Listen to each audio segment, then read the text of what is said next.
I'm Cora, 31 years old, and last week my doorbell camera recorded something I never thought I'd see. My parents stood on my porch. Mom was practicing how to cry. Dad was mumbling, "We miss you, sweetheart," like he was memorizing lines for a school play. And my sister Melanie stood beside them, correcting their every move like a director on a Broadway set. "Mom, the tears need to come before you say sorry. Dad, don't cross your arms. It looks insincere." They rehearsed 6 times before ringing the bell. They didn't know my Ring camera records everything, including the 12 minutes before anyone presses the button. I watched the playback twice. Then I opened the door, smiling. What I said next made all 3 of them freeze. Before I continue, if you find this story worth hearing, please take a moment to like and subscribe, but only if you genuinely want to know what happens next. And tell me in the comments, where are you watching from, and what time is it there? Now let me take you back 8 months, to the day I discovered $12,000 had vanished from the account I'd set up for my grandmother. Growing up, I was always the easy one. Melanie got the bigger bedroom because she was older. I understood. Melanie got the new clothes while I wore hand-me-downs. I understood. Melanie got sent to a private university while I went to community college because the family's finances are tight right now, sweetie. You understand, don't you? I always understood. Mom had this phrase she used whenever I tried to push back. "Why are you being so selfish? Your sister needs this more than you do." That sentence became the soundtrack of my childhood. I became a nurse, worked my way up to the ICU at Providence Portland Medical Center. Stable income, good benefits, a job I genuinely loved. But somehow, that stability made me the family ATM. "Cora, Melanie's between jobs. Can you help her with rent this month?" "Cora, your sister's car broke down. She needs it for work." "Cora, we're a little short, just until next month." I kept a running total once, out of curiosity. Over 5 years, I'd loaned my family $34,000. Not a single dollar ever came back. I told myself it was fine. Family helps family. That's what good daughters do. But here's the thing about being the understanding one. People stop asking if you're okay. They just assume you are. They assume you'll always say yes. They assume your needs don't exist. And when you finally say no, that's when you become the selfish one. That's when you become the problem. I didn't know it yet, but Melanie had been counting on my inability to say no for years. And when I finally stopped playing along, she didn't just get angry. She got strategic. 2 years ago, Grandma Eleanor's health started declining. She had Medicare, but the coverage gaps were brutal. Specialist visits, medications, physical therapy, the bills added up fast. I suggested setting up a joint savings account, me and Melanie contributing together to help cover Grandma's expenses. A family effort. "Great idea," Melanie said. "We'll both put in what we can." I deposited $500 every month, like clockwork. For 2 years, $12,000. One evening, I logged in to check the balance before Grandma's cardiology appointment. $847. I stared at the screen, refreshed the page, checked again. $847. My hands were shaking when I called Melanie. "Oh, that," she said, her voice breezy. "I moved it into an investment opportunity. Real estate. It'll double in 6 months, I promise." "You took money meant for Grandma's medical care?" "I didn't take it, I invested it. God, Cora, don't be so dramatic." I drove to my parents' house that night. I thought they'd be horrified. I thought they'd demand Melanie return the money. Instead, Mom looked at me with that familiar disappointment. "Why are you trying to embarrass your sister in front of the family?" "She stole from Grandma's medical fund." "She made a business decision. You're overreacting." Dad sat in his armchair silent. He wouldn't even look at me. I left that night knowing something had fundamentally broken. Not just my trust in Melanie, but my belief that my parents would ever choose me. I blocked all 3 of their numbers the next morning. 8 months of silence. 8 months of peace. Until 3 weeks ago, when someone rang my doorbell. Those 8 months were the first time I'd slept through the night since I was 18. I rented a small apartment in the Alberta Arts District. Nothing fancy, just a 1-bedroom with a tiny balcony where I kept my plants, pothos, snake plants, a fiddle leaf fig I was determined not to kill. My coworkers noticed the change. "You seem lighter," my friend Priya said during a night shift. "Like someone took a weight off your shoulders." She wasn't wrong. No more Sunday dinners where Melanie's accomplishments were celebrated while mine were ignored. No more quick favors that cost me hundreds of dollars. No more being the family doormat. I installed a Ring camera when I moved in, just for safety. A woman living alone, you know how it is. I liked being able to see who was at my door before opening it. The only person I truly missed was Grandma. I tried calling her a few times, but Melanie was always coincidentally there. "Oh, Grandma's napping. She's not feeling well today. I'll tell her you called." Grandma never called back. I suspected she never got my messages. Her 75th birthday was coming up, October 15th. I'd been counting the days, trying to figure out how to see her without walking into Melanie's orbit. Then I got a text from a number I didn't recognize. "Cora, sweetheart, it's Grandma, using the neighbor's phone. My 75th birthday party is October 15th. I want you there. I have something important to tell the family. Please come. I love you." I read that message 12 times. She wanted me there, but I knew Melanie would be there too. I hadn't decided what to do when, 3 days later, my doorbell rang. The notification popped up on my phone. Motion detected at front door. I opened the Ring app, expecting a delivery driver or a neighbor's lost dog. What I saw made my stomach drop. Mom, Dad, Melanie, standing on my porch. My first instinct was to pretend I wasn't home. Let them ring the bell, wait, leave. Simple. But something made me keep watching. They weren't ringing the bell, they were just standing there, talking. I turned up the volume. "Need to look genuinely sorry," Melanie was saying. She had her phone out, checking something on the screen. "Mom, practice the tears again." Mom dabbed at her eyes with a tissue. "Like this? More natural. Don't wipe so fast. Let them fall." Dad cleared his throat. "What was my line again?" "We miss you, sweetheart. Please come home." Melanie's voice was clinical, directing. "Say it slower, more emotion." Dad tried again. "We miss you, sweetheart. Please, come home." "Better, but unfold your arms. You look defensive." I watched this for 12 minutes. 12 minutes of my mother practicing how to cry, my father memorizing his lines, my sister correcting their timing, their expressions, their body language. "Remember," Melanie said finally, "the goal is to get her to Grandma's birthday. We don't actually have to mean it, we just need her to think we're sorry." Mom nodded. "Got it." Dad nodded. "Got it." Melanie smiled. "Perfect. Now ring the bell." I saved the video, backed it up to the cloud. Then I sat on my couch, heart pounding, and made a decision. I was going to answer that door, but not the way they expected.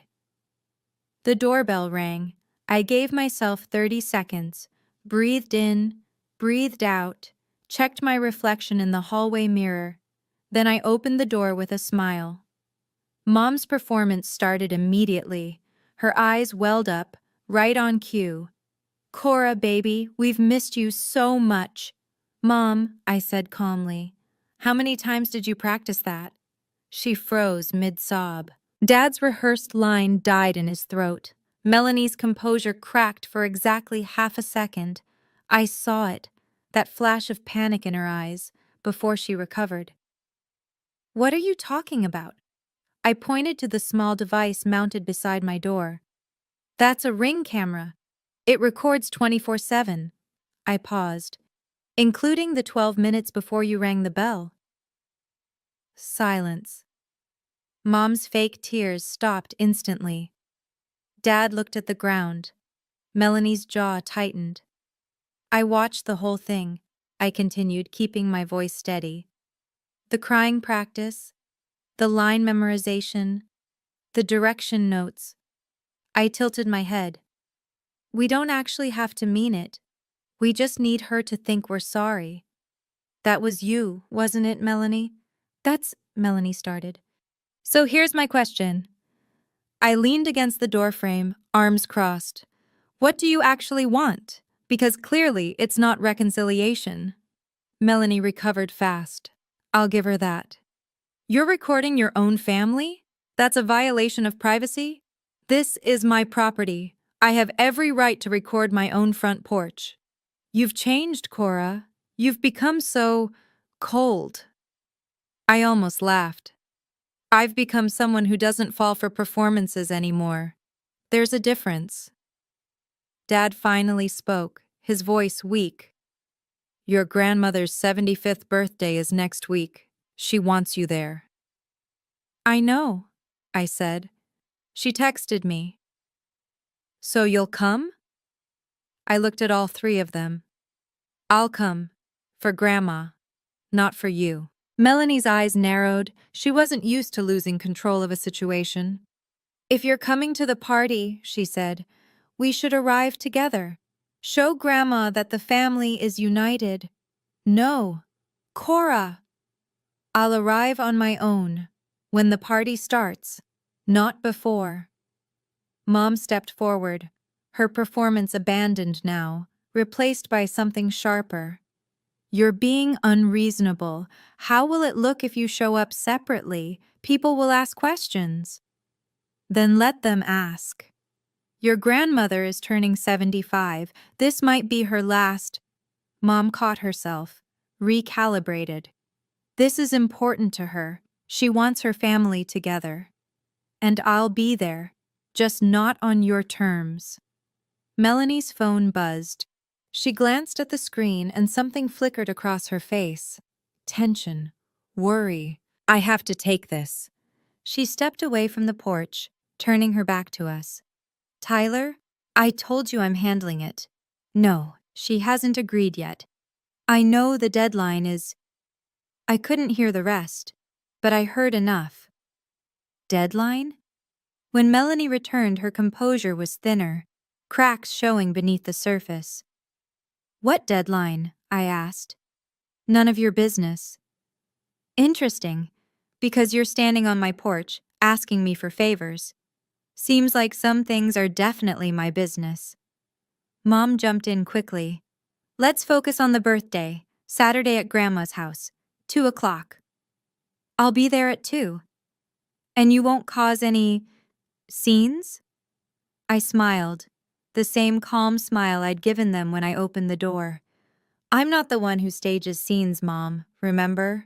They left without another word. I watched them drive away, then went back inside and replayed the Ring video one more time. Something was going on with Melanie, something bigger than wanting me at a birthday party, and I was going to find out what. That night, I couldn't sleep. Not because I was upset. I'd made peace with my family's dysfunction months ago, but Melanie's phone call kept replaying in my head. I'm handling it. The deadline. What deadline? For what? I pulled out my phone and scrolled through my old contacts until I found the one person in my family I still trusted, Aunt Diane, Mom's younger sister, a family law attorney with zero tolerance for nonsense. She picked up on the second ring. Cora, is everything okay? I'm fine, Aunt Diane, but I need to ask you something. I told her everything. The video, the rehearsed apology, Melanie's strange phone call. When I finished, Diane let out a long sigh. I wish I could say I was surprised. You're not? Honey, I've seen through Melanie since she was 16 and convinced your parents to buy her a car by crying about her depression. She's talented, I'll give her that. Do you know what's going on? Why they need me at the party so badly? A pause. Then, I've been meaning to call you. Your grandmother asked me about inheritance law last month. My breath caught. What? She's reconsidering some things. The house, specifically. She didn't give me details, but… Diane hesitated.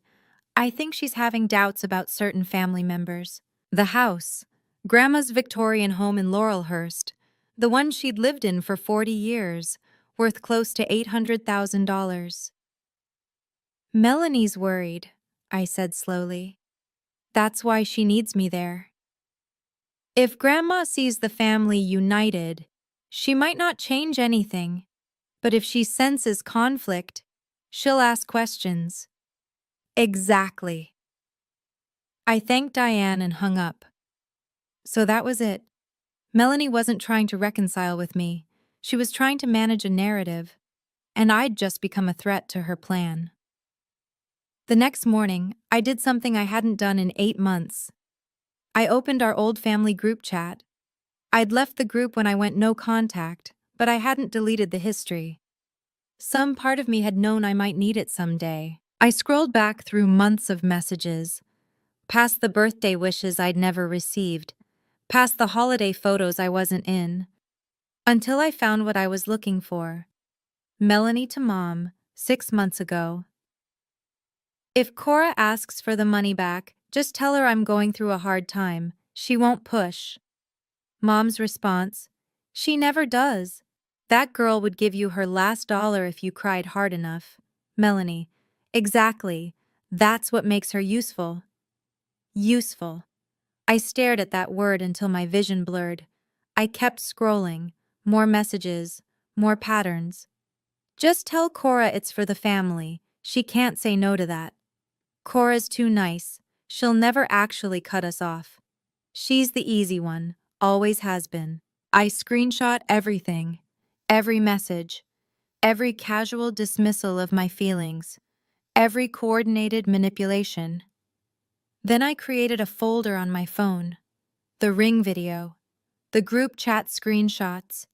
8 months of silence. Finally given a voice. I wasn't going to Grandma's party to make a scene.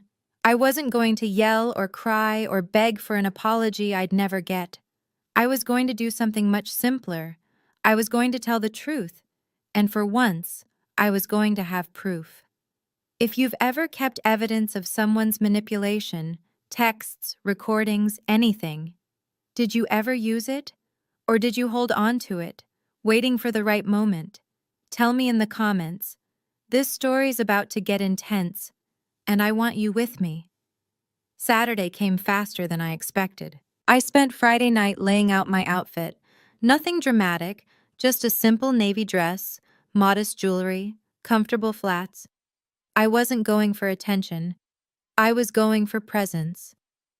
Aunt Diane called that afternoon. I'll be at the party. If you need anything, find me. Thank you. Cora? Her voice softened. Whatever happens, remember, you have every right to be there. That's your grandmother, too. I arrived at Grandma's house at exactly 2 o'clock. The Laurelhurst Victorian looked the same as I remembered. White paint, wraparound porch, rose bushes Grandma had planted before I was born. Cars lined the street, more than I'd expected. Through the front window, I could see people milling around. Aunts, uncles, cousins I hadn't seen in years. At least 30 guests, maybe more. Melanie had wanted an audience. She was about to get one. I walked up the porch steps and rang the bell. Grandma herself opened the door.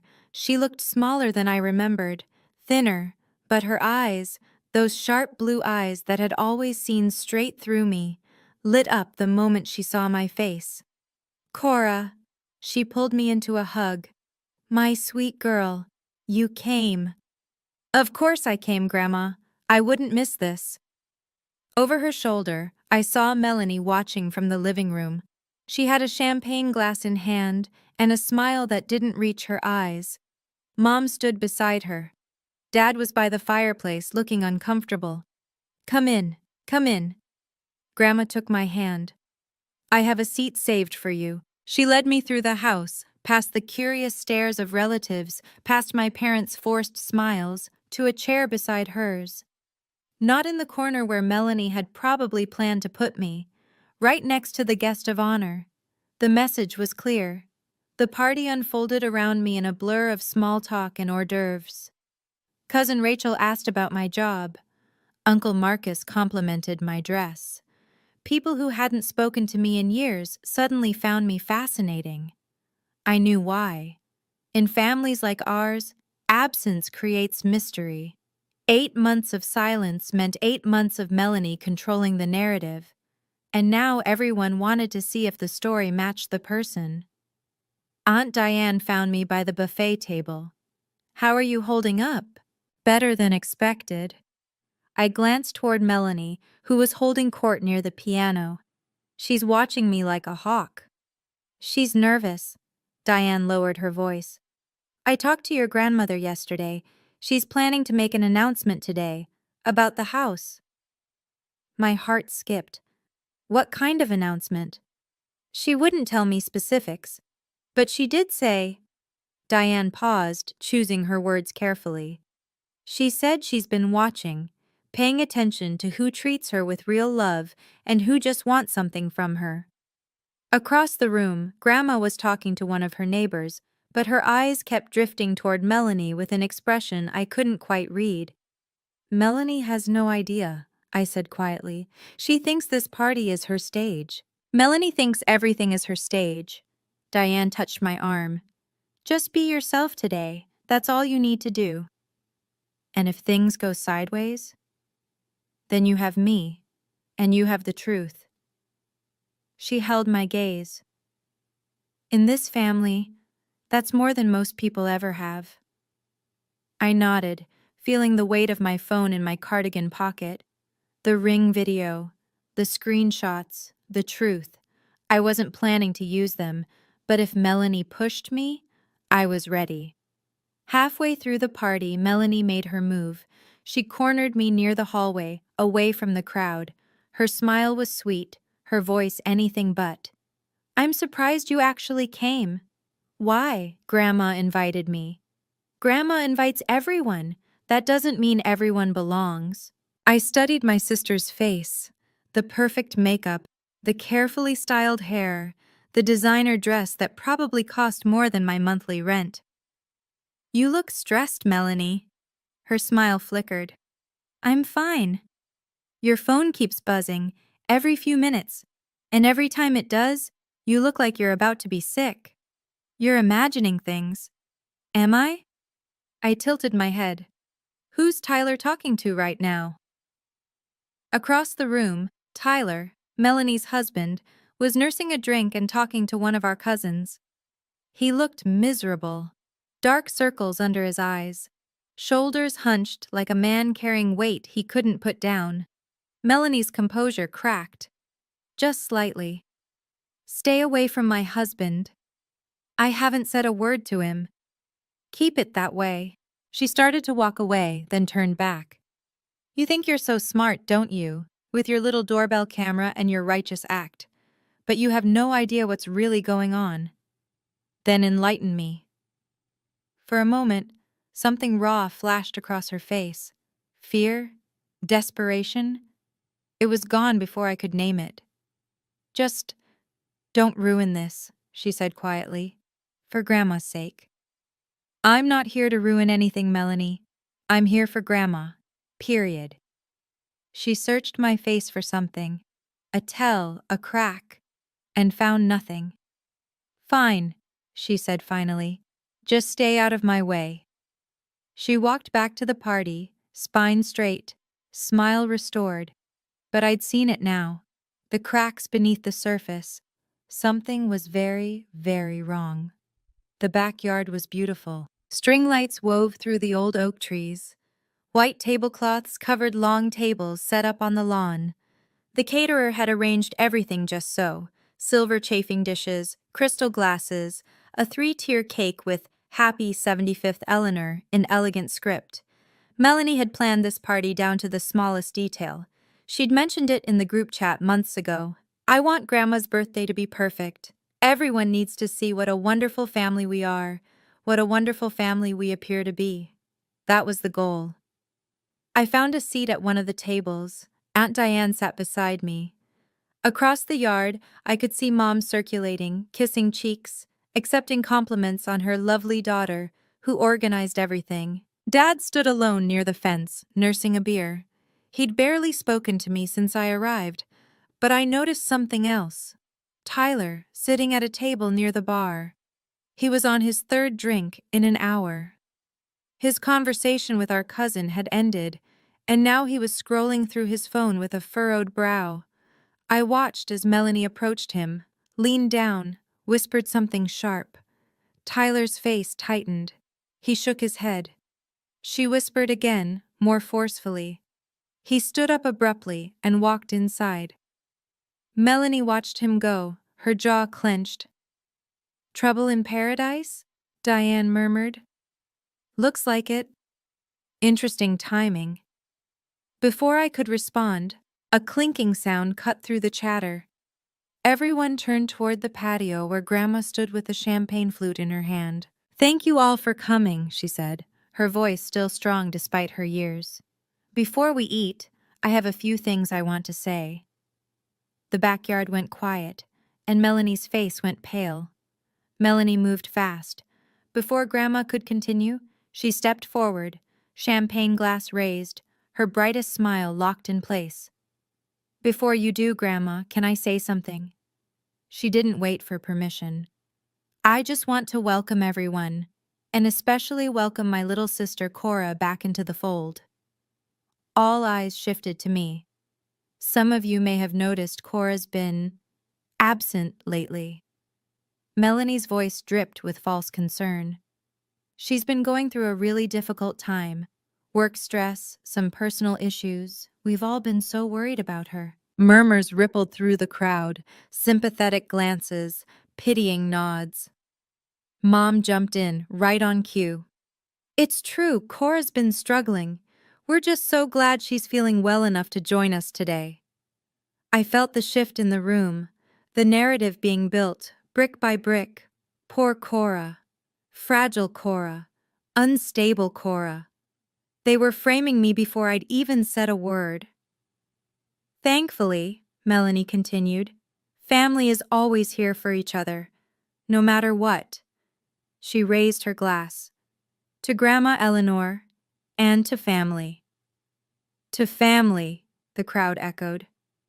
I lifted my glass but didn't drink. Across the yard I caught Grandma's eye. She was watching me with an expression I couldn't quite read. Not pity. Something sharper. Something knowing.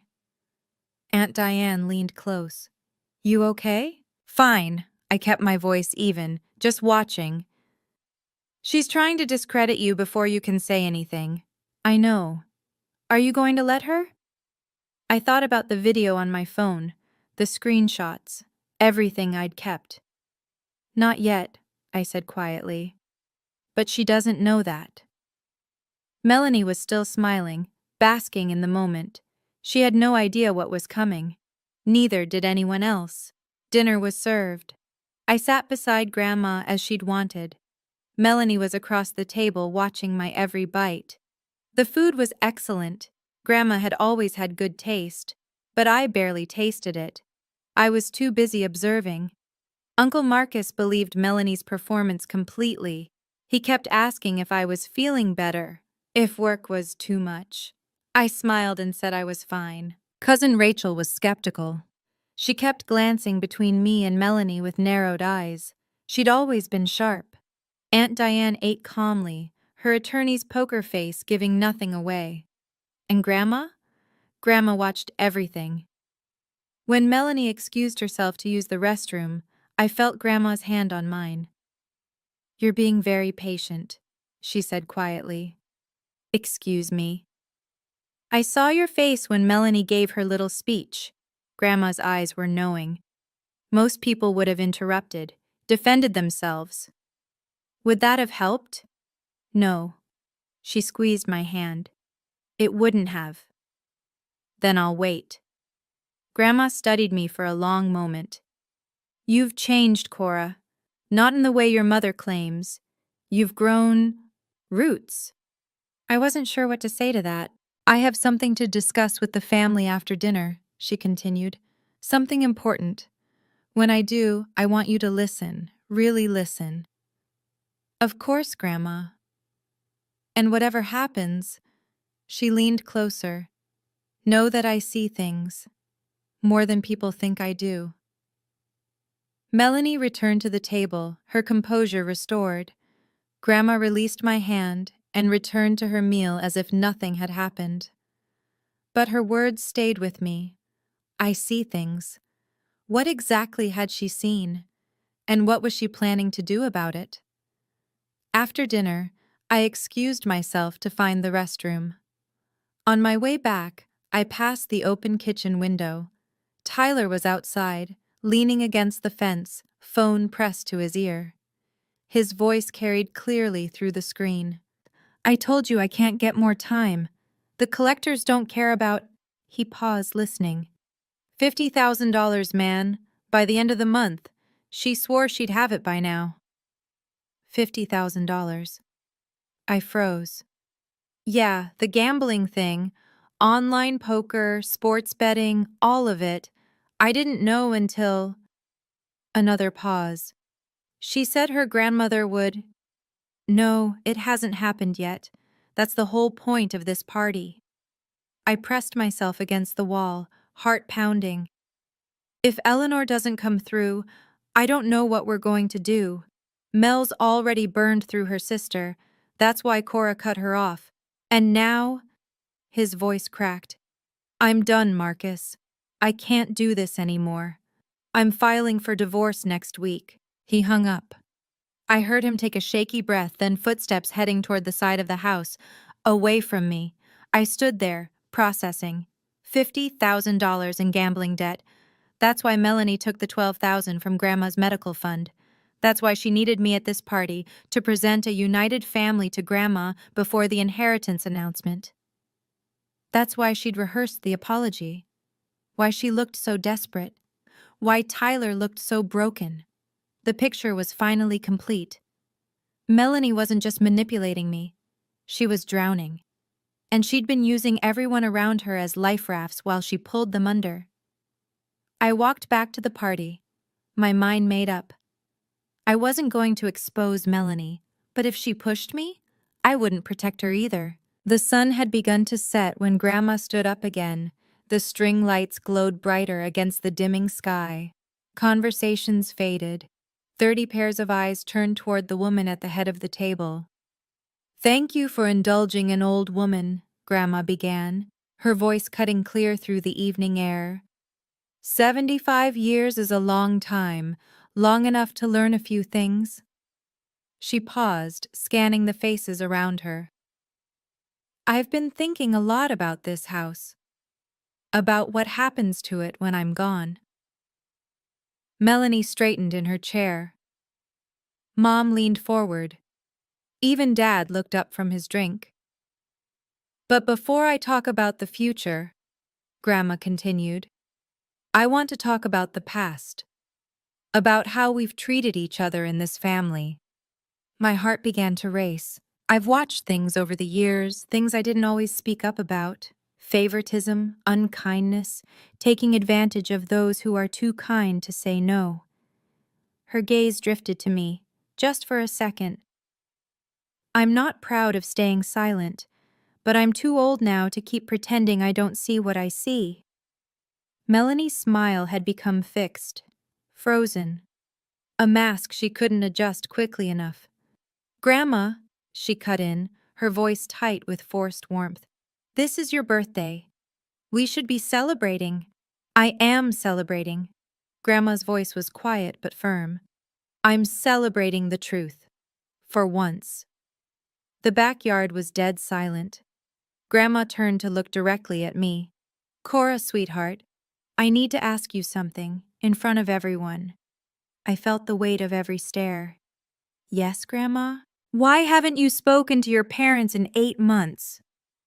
The question hung in the air like smoke, and I knew this was the moment. I could feel Melanie's panic from across the table. "Grandma, this isn't appropriate," she started. "I didn't ask you, Melanie." Grandma's voice was steel wrapped in silk. "I asked Cora." 30 people. Watching. Waiting. I took a breath. I stopped talking to them because of the savings account, Grandma. The one I set up to help with your medical expenses. Whispers rippled through the crowd. I contributed every month for 2 years. $500, 12,000 total. I kept my voice steady. When I checked the balance 8 months ago, almost everything was gone. Grandma nodded slowly. "And what happened to the money?" "Melanie took it. She said it was an investment opportunity." I looked at my sister. When I confronted her, Mom and Dad accused me of trying to embarrass the family. They told me I was being selfish. So I left. The silence that followed was deafening. Mom found her voice first. "Cora, this isn't the time or place." "Linda." Grandma's single word stopped her cold. "But she's twisting everything." "Is she?" Grandma turned to Melanie. "Did you take the money?" Melanie's composure finally cracked. Tears, real ones this time, welled in her eyes. "Grandma, you don't understand. I was trying to grow the money, for your benefit. Cora's exaggerating. She always does. $12,000. Yes or no?" Melanie's mouth opened, closed, opened again. I was going to pay it back." A collective gasp went through the crowd. Grandma closed her eyes for a moment. When she opened them, they were wet, but her voice was steady. "Thank you for your honesty, Cora." She turned to face the entire gathering. "And now you all know why I've reconsidered some things." Melanie's face went white. "What things, Grandma?" Grandma didn't answer. She didn't have to. Melanie pivoted fast. "This is exactly what I was afraid of." Her voice shook, performing perfectly. "Cora came here to sabotage me, to turn everyone against me." "Melanie," Mom tried. "No, Mom, everyone needs to hear this." Melanie stood, addressing the crowd directly. "My sister has always been jealous of me. Always. And when I made one mistake, one financial decision that didn't work out, she cut me off, abandoned the family. And now she's here, on Grandma's special day, trying to destroy everything." Some of the older relatives shifted uncomfortably. They wanted to believe her. It was easier than accepting the alternative. "I'm not trying to destroy anything," I said calmly. "I just answered Grandma's question." "With lies!" "Is it a lie that you took the money?" "I told you, I was going to pay it back." "With what, Melanie?" The question landed like a punch. She had no answer. Because we both knew the truth. There was no money. There never had been. Tyler suddenly stood up from his chair. Everyone turned. His face was red. From alcohol, from shame, from something that had been building for too long.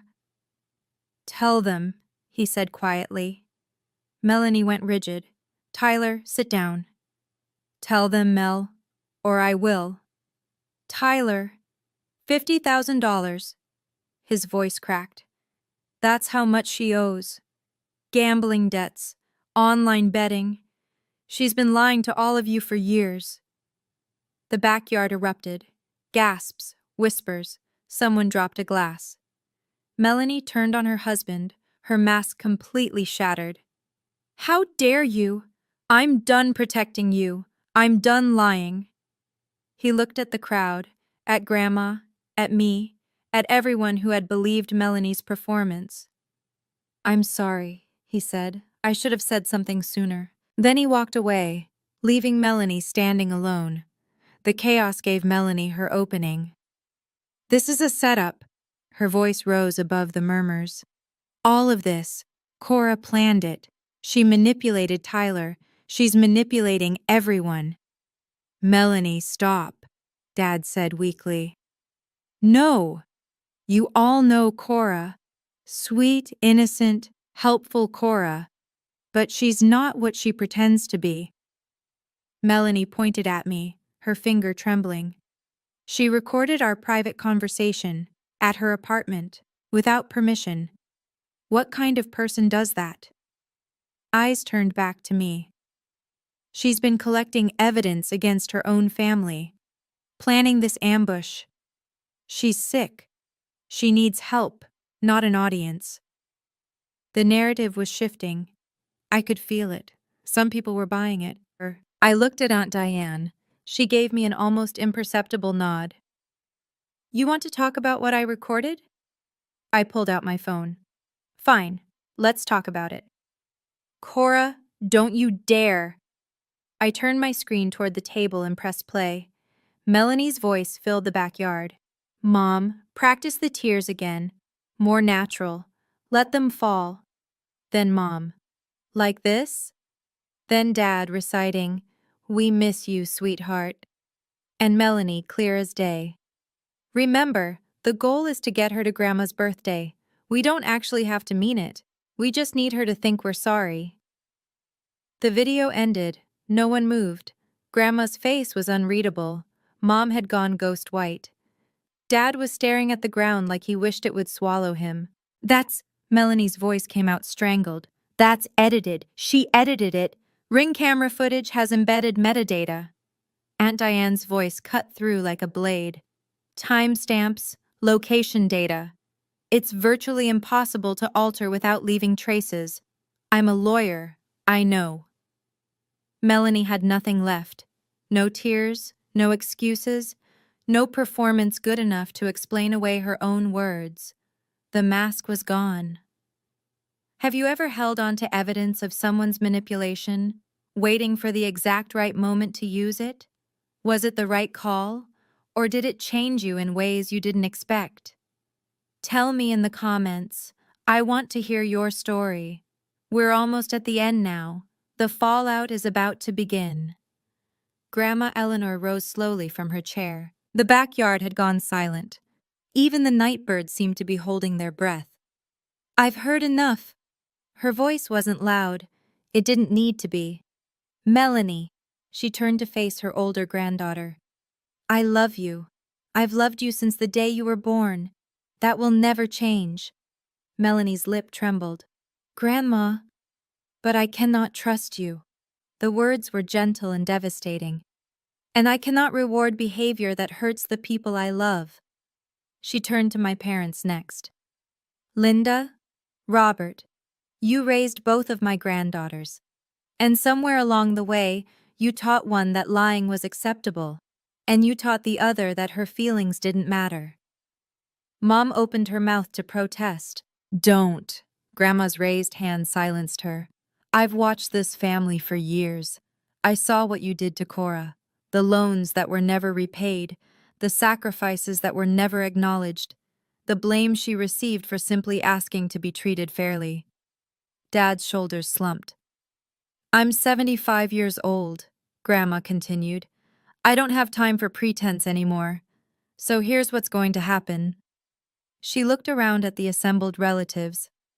I'm meeting with my attorney next week to update my estate documents. The specifics are my business, but I want everyone here to understand something. Her eyes found mine. Those who've shown me real love, not performances, not obligations, but real love will be taken care of. Then she looked at Melanie. And those who haven't will have to live with the consequences. Grandma sat back down, picked up her water glass, took a sip. The party, for all practical purposes, was over. But my grandmother wasn't finished yet. People began drifting away, some to the bar, some to the parking lot, some into the house to escape the tension. I stayed where I was. Mom approached me first. Her face was a mask of barely contained fury disguised as hurt. I hope you're satisfied. I'm not here to be satisfied, Mom. I'm here because Grandma asked me to come. You humiliated your sister in front of the entire family. I looked at her, really looked at her. Melanie humiliated herself. I just stopped covering for her. You could have handled this privately.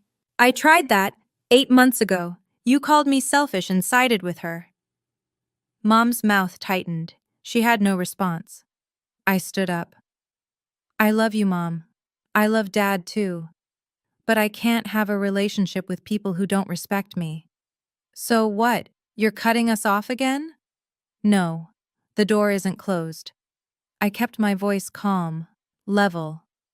But if you want to walk through it, you'll have to do it honestly.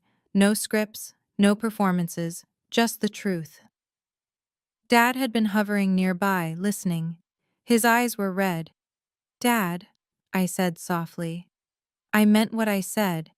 I'm here when you're ready to talk. Really talk. He nodded once, quickly, then looked away. I walked over to Grandma and knelt beside her chair. She took my hand. Thank you, I said, for asking, for listening. Oh, thank you for telling the truth. She squeezed my fingers. It takes courage to be honest in a family that prefers comfortable lies. I hugged her, longer than usual, tighter than usual. Happy birthday, Grandma. Best gift I've received in years. Her eyes sparkled with tears. Having you back. I wasn't back. Not really. But I wasn't gone either. I found Melanie by the rose bushes. She was standing alone, mascara smeared, champagne glass empty. The party continued around her, but no one approached. People who had praised her organizing skills an hour ago now gave her a wide berth. I didn't plan to talk to her, but she saw me passing and spoke first. Happy now? I stopped. No, not happy. Could have fooled me, her laugh was bitter. You got everything you wanted. What I wanted was for you to return $12,000 meant for Grandma's medical care. God, you're still on that? You asked what I wanted, that's my answer. She stared at me. The mask was completely gone now, just exhaustion and something that might have been fear underneath. I'm going to lose everything, she said quietly. Tyler's leaving. The debt collectors are circling, and now, Grandma, I know about the gambling. She flinched. I heard Tyler on the phone. For a moment she looked like she might cry. Real tears this time. I didn't mean for it to get this bad. Her voice cracked. It started small. A few bets. Then I couldn't stop. And I kept thinking, if I could just win big once. But you didn't. No, I didn't. We stood there, sisters separated by a lifetime of choices. Get help, Melanie. Real help. Not a scheme. Not another lie. Like anyone's going to help me now. Gamblers Anonymous. Therapy. Something. You're not going to con your way out of this one. She didn't respond. I left her there among the roses. As I walked back toward the house, I heard raised voices, Tyler and Melanie, arguing near the cars. I told you I was done. You can't just leave me. I didn't look back. Some wreckage isn't yours to salvage. 1 week later, the dust was still settling. My phone had been busy, texts from relatives I hadn't heard from in years, Aunt Patricia apologizing for believing Melanie's version, Cousin Rachel saying she'd always sensed something was off, Uncle Marcus admitting he'd been wrong to pity me. Everyone had an opinion now that the truth was out. Aunt Diane kept me updated on the broader fallout. Tyler filed for divorce 3 days after the party. He'd been documenting Melanie's gambling for months, apparently, building a case. He sent me a message through Diane. I'm sorry I didn't say something sooner. I was ashamed. I understood shame. It makes cowards of people who might otherwise be brave. Melanie unfriended half the family on social media. The other half unfriended her. Her real estate website went dark. Whether she'd lost her license or simply couldn't face the world, no one knew. Mom called me once, just once. I don't know what you want me to say, Cora. Neither do I, Mom. A long pause. I need time to process all of this. So do I. She hung up without saying goodbye. But she hadn't yelled, hadn't blamed me. Maybe that was progress. Maybe it was just exhaustion. Dad sent an email. 3 sentences. Cora, I love you. I'm sorry. When you're ready, I'll be here. I stared at those words for a long time, 27 years of silence, and suddenly, 3 sentences. It wasn't enough, but it was something. I saved the email, didn't respond, not yet. Some doors need to stay open, even if you're not ready to walk through them. And some doors need to stay closed until the people on the other side prove they've changed. I was learning to tell the difference. Sunday afternoon, Grandma's house, just the 2 of us. We sat in her garden, the same rose bushes blooming in the October sun. She'd made tea, Earl Grey, my favorite, and set out shortbread cookies on her mother's china. "You look rested," she said. "First time in years, honestly." She nodded, understanding more than I'd said. "I met with my lawyer on Tuesday," she mentioned casually, sipping her tea. "Grandma, you don't have to—" "I'm not telling you what I decided. That's my business." Her eyes twinkled. "I'm just telling you that I decided." I laughed despite myself. "Fair enough. But I want you to know something, Cora." She set down her cup. "You didn't do this for the house. I know that." "Of course not. Some people would have. Some people did, not naming names." She smiled wryly. "But you came to my birthday because I asked you to. You told the truth because I asked you to. And you would have done both those things even if I had nothing to leave anyone." I felt tears prick at my eyes. "You're the only person in this family who's never asked me for anything." Grandma reached across and took my hand. "Do you know how rare that is? How precious? I just wanted to spend time with you." "I know, sweetheart. That's exactly my point." We sat in comfortable silence, watching the bees drift between the roses. "Come for dinner next Sunday," she said finally. "And the Sunday after, and every Sunday you can manage." "I'd like that." "Good. Because I'm 75 and I plan to spend whatever time I have left with people who love me, for me." She squeezed my fingers. "Not for what I can give them." Deal. For the first time in years, I felt like I had a family, a small one, but real. The text came 2 weeks after the party, Melanie's name on my screen. I'd unblocked her number, not out of forgiveness, but curiosity. "Are you happy now? You ruined my life." I stared at the message for a long time. Then another came. "Tyler left. Did you know that?" "Of course you knew. You probably helped him." I didn't respond. "Grandma won't return my calls. Mom and Dad are barely speaking to me. Everyone in the family looks at me like I'm a criminal." Still nothing from me. "This is what you wanted, isn't it? Poor little Cora, always the victim. Now everyone feels sorry for you." My thumbs hovered over the keyboard. Part of me wanted to respond, to defend myself, to explain, to try one more time to reach the sister I'd once loved. But I knew better now. Nothing I said would change anything. Melanie wasn't texting to reconcile. She was texting to unload her guilt onto me, to make me the villain in her story, so she wouldn't have to be. One more message appeared. "The house should have been mine. I'm the oldest. I've done everything for this family. And you come in with your little video and take it all away." There it was. The house, the inheritance, the thing she'd been worried about all along. She still thought this was about money. She still didn't understand. I blocked her number again, set my phone down, looked out the window at the rain streaking down the glass. My sister was drowning in a hole she'd dug herself, and she wanted me to jump in after her. Not this time. Not anymore. Some people you can't save. Some people don't want to be saved. They just want company in the wreckage. That night, I sat in my apartment with a cup of tea and the silence I'd earned. The fiddle leaf fig was thriving. 3 new leaves since I'd gone no contact.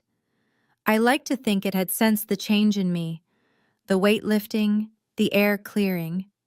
I thought about everything that had happened, the video, the party, the reveal. Some people would call what I did revenge, but it didn't feel like revenge. It felt like exhaling, like finally being allowed to tell my side of the story. For years, I'd swallowed my hurt to keep the peace. I'd believed that loving someone meant enduring whatever they did to you, that family was a word that erased all accountability. I was wrong. Love isn't silent suffering, it's honesty. It's respect. It's choosing each other, not out of obligation, but because you genuinely want to. Melanie never chose me. She used me, and my parents let her. That wasn't love, that was convenience. I thought about the girl I used to be, the one who flinched at the word selfish, the one who gave and gave and gave until there was nothing left. She's still part of me, probably always will be, but she's not in charge anymore. I am. And this version of me, the one who says no, who keeps receipts, who refuses to be a doormat, she's the one I'm learning to love. Not because she's perfect, not because she got revenge, because she finally stopped abandoning herself for people who didn't deserve her loyalty. Outside, the Portland rain continued to fall, soft, steady, cleansing. I finished my tea and went to bed. Tomorrow I had work, and Sunday I had dinner with Grandma. That was enough. For the first time in my life, that was more than enough. 1 month later, life had found a new rhythm. Work at the hospital, dinners with Grandma every Sunday, walks through the Alberta Arts District on my days off. Therapy every other Thursday, something I'd finally started, after years of telling myself I was fine. I wasn't fine. Not completely. Maybe no one ever is. But I was learning, growing, healing. Grandma and I had fallen into an easy routine. Tea in her garden, stories about her childhood, questions about my life that she actually listened to the answers of. She never told me what was in the updated will, and I never asked. It wasn't about that. It never had been. Dad emailed me again last week, longer this time. I've been thinking about what you said, about honesty. I don't know if I'm ready to have that conversation yet, but I want you to know I'm trying. I joined a support group for parents who've damaged relationships with their adult children. I'm learning things I wish I'd understood years ago. I love you. Dad, I cried when I read it. Then I wrote back. That means more than you know. I love you too. I'm here when you're ready. Mom hasn't reached out again. Maybe she will. Maybe she won't. I've made peace with both possibilities. And Melanie? Last I heard, she'd enrolled in Gamblers Anonymous. Tyler told Aunt Diane during the divorce proceedings. He wanted me to know. I hope it helps. I genuinely do.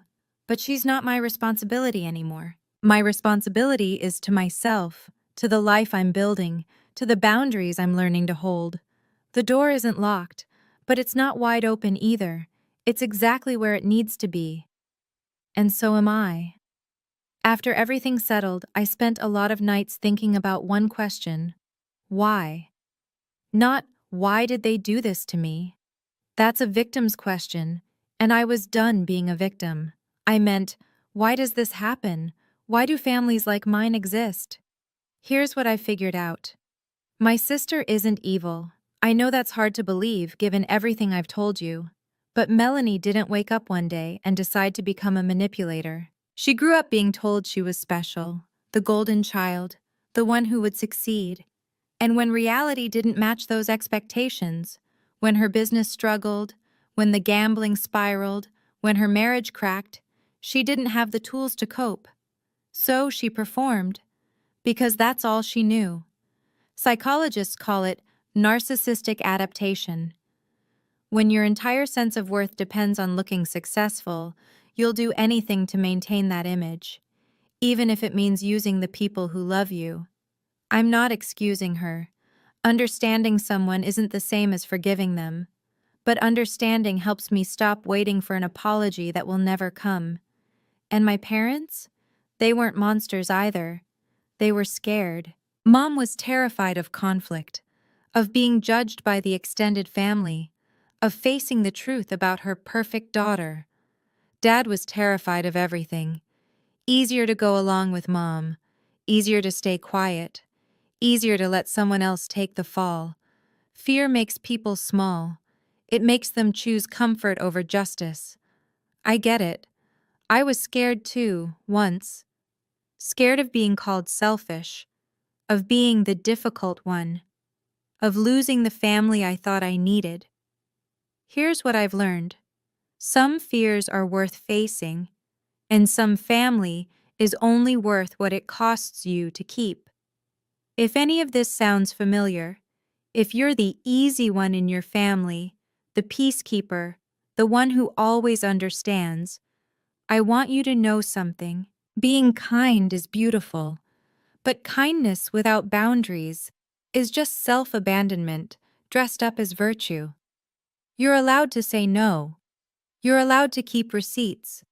You're allowed to love people and protect yourself from them. These things aren't contradictions. They're survival. And if someone calls you selfish for refusing to be used, that tells you everything you need to know about what they were getting from you. Trust that feeling in your gut. I finally did, and it saved my life. If you've ever had to set boundaries with the people who raised you, you know it's one of the hardest things a person can do. It doesn't mean you don't love them. It means you finally learned to love yourself too. Have you been in a situation like mine? Have you held on to evidence, drawn a line, walked away from people who didn't deserve your loyalty? Tell me in the comments. Your story matters, and you might help someone else find the courage to tell theirs. If this resonated with you, please like, subscribe, and hit that bell. And if you want more stories like this, about family, boundaries, and finding your way through the mess, check the description. I've linked a few that I think you'll connect with. Thank you for listening. Thank you for being here. And thank you for believing me.